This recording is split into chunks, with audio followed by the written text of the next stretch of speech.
All right, so in music, we want to make a distinction between harmony and melody. The melody of a song is the part that we sing, or it could be like a saxophone solo or melody or any instrument, but it's the main part that you hear and sing the lyrics to. Mary had a little lamb, little lamb, little lamb. That's melody. Versus harmony is the chords, and that's what we're doing with the handbells. 1, 2, 3, 4, 1, 2, 3, 4, G 2, 3, 4, C 2, 3, 4, C 2, 3, 4, C. I'm gonna do an inverted G. So G is not on the bottom now, but it's still a G chord. Fleece was white as snow. And so in music theory, when we're looking at harmonic analysis, we're looking at chords, we use Roman numerals. Just like we sang 1, 2, 3, 4, 5, 6, 7, 8. We can think of the chords that way. We have capital Roman numerals for the major chords. 1 chord is C, 4 chord is F, 5 chord is G. Most popular chord progressions have the 1 chord, 4 chord, and 5 chord. Then we have the minor chords and the weird diminished chord as well. So we have C major, a deer, Do a deer, a female deer, D minor, Re, a drop of golden sun. That's a minor chord. It sounds sadder.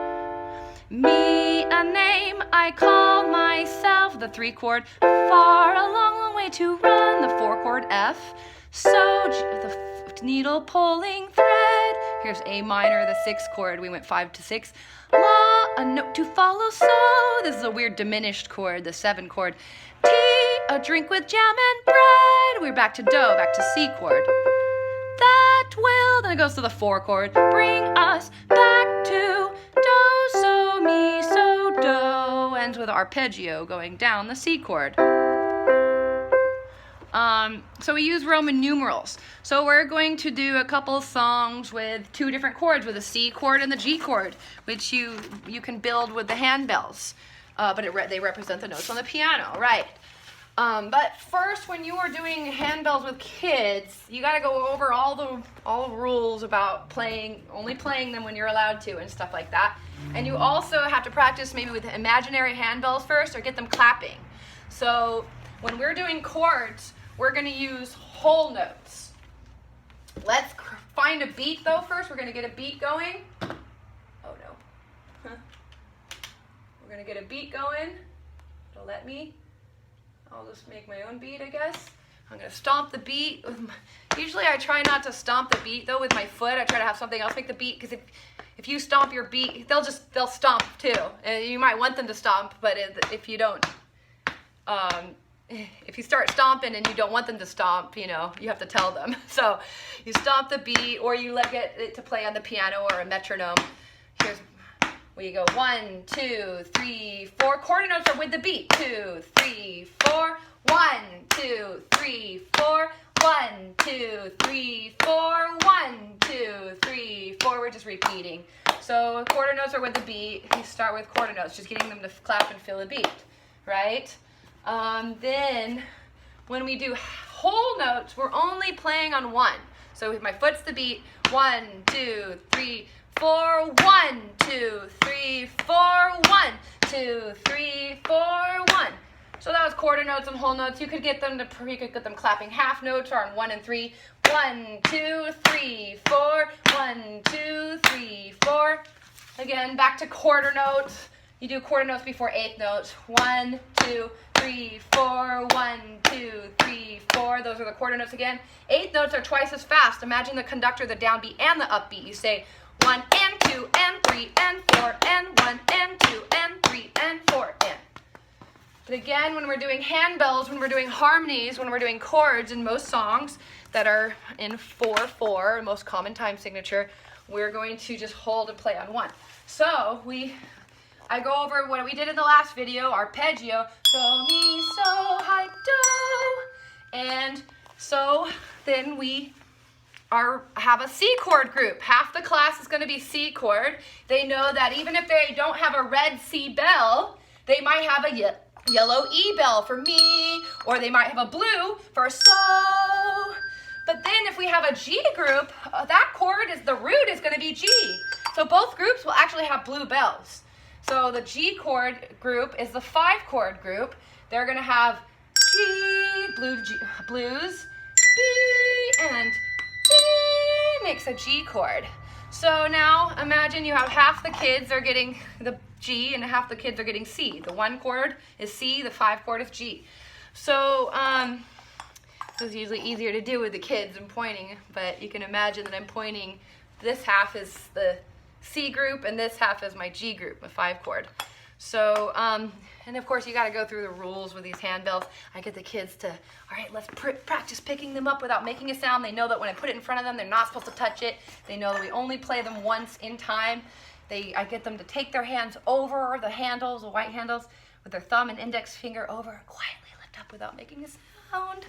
And then we get them counting. They know C group's gonna go first 2 times before G group goes. And then you'll have the kids that say, why doesn't the G group go as much as the C group? And you just say, both are important. And you get what color you get and you don't throw a fit, because you'll get different colors every time. All right, so we go 1, 2, 3, 4. 1, 2, 3, 4. 1, 2, 3, 4. G group 1, 2, 3, and 4. And 1, 2, 3, 4. 1, 2, 3, 4. 1, 2, 3, 4. 1, 2, 3, and 4. And 1, 2, 3, 4. Again, make new friends and keep the old. One is silver and the other gold. A circle is round, it has no end. That's how long I want to be your friend. So that's one example. We're actually about to do a few more songs that have the same exact pattern. Most nursery rhyme songs have this pattern of harmony. We have the 1 chord, the C chord, and the 5 chord, G, or 1 chord, 1, 2, 3, 4, 5, 5 chord. I'm just playing the G chord different places. The G chord, G, B, D. You eventually learn to go like this. You have G, B, D. It's just called inverted. When it's root position, it looks like this every other, and the root is the bottom note.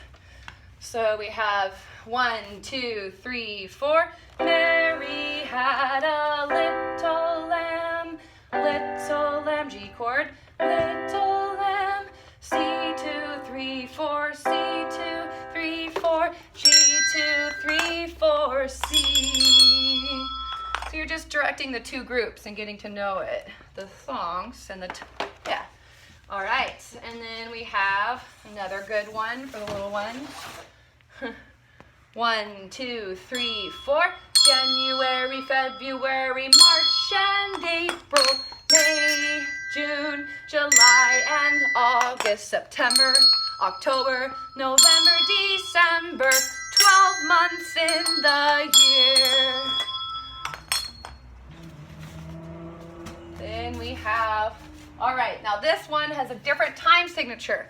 So far we've been doing the most popular time signature, 4-4. Now we're gonna do 3-4. That means we're going, when we look at time signatures, the top number means how many beats there are per measure. These are measures. We can see that in 4-4, there's 1, 2, 3, 4 beats per measure. The top number tells us how many beats. The bottom number tells you what kind of note gets the beat. Normally the bottom number is 4, and 4 means quarter notes get the beat. These are the quarter notes we talked about that are filled in.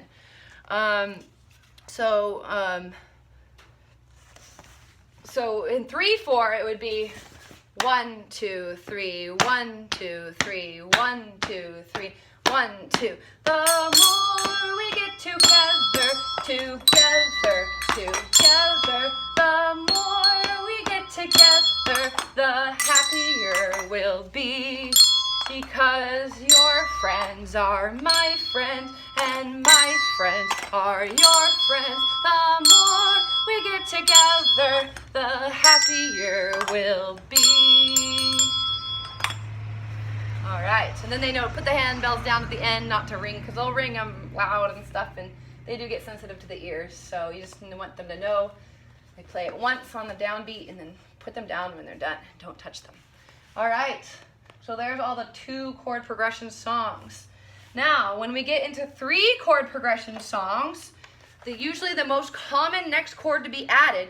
So we're doing the 1 chord, C, and the 5 chord. Now, 1 chord, 5 chord. The most common next chord to be added will be the 4 chord. It'll be F. All right.